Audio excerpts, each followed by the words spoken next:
എല്ലാവരും ചോദിക്കുന്ന ഒരു ചോദ്യമുണ്ട്, ഈ മക്കൾക്കെതിരെ എന്തെങ്കിലും നടപടി ഉണ്ടാവുന്നു? നടപടി ഉണ്ടാവും. മനുഷ്യാവകാശ കമ്മീഷൻ നേരിട്ട് കേസെടുത്തിരിക്കുക. ഈ അന്ന് കിളികൊല്ലൂർ പോലീസ് എഫ്ഐആർ എടുത്തു. പക്ഷേ നടപടികൾ എന്തെങ്കിലും ഉണ്ടാവും? ഇല്ല, പോലീസ് സ്റ്റേഷനിൽ തന്നെ ആരും വിളിച്ചിട്ടില്ല.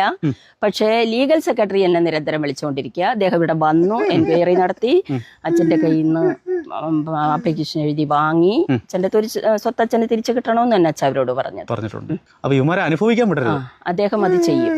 സ്വന്തം അച്ഛനെ നോക്കാത്ത സ്വത്ത് മക്കളും അനുഭവിക്കരുത്. ശക്തമായ നടപടി ഉണ്ടാവൂല്ലേ? തീർച്ചയായിട്ടും ഉണ്ടാവും. ഗാന്ധി ഭവന് അത് മുന്നോട്ട് പോകുമോ ഈ കേസുമായിട്ട് ബന്ധപ്പെട്ട്?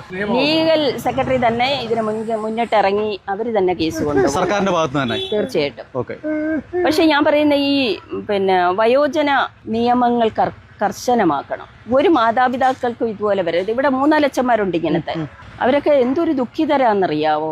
മക്കളെ ഓർത്താ, നമ്മുടെ സ്ഥാപനം ഓർത്തല്ല. നമ്മുടെ സ്ഥാപനത്തിൽ അവരെല്ലാം ഹാപ്പിയാണ്. ഏറ്റവും സങ്കടം, ഒരു സാമ്പത്തിക സ്ഥിതി ഇല്ലാത്ത ഒരു അച്ഛനാണെങ്കിൽ ഓക്കെ, ഇത് എല്ലാം കൊണ്ടും മുൻപന്തിയിലും മക്കളെയൊക്കെ ലാവിഷായിട്ട് വളർത്തി വലുതാക്കി നല്ല വിദ്യാഭ്യാസം, ഒരു മകൻ പൈലറ്റ് ആവാൻ പഠിപ്പിച്ചാണ്. ഏറ്റവും നല്ല രീതിയിൽ നല്ല വിദ്യാഭ്യാസം കൊടുത്തു, നല്ല ഭക്ഷണം കൊടുത്തു, നല്ല സംരക്ഷണം കൊടുത്തു, എല്ലാം ചെയ്തൊരു മനുഷ്യനാണിത്.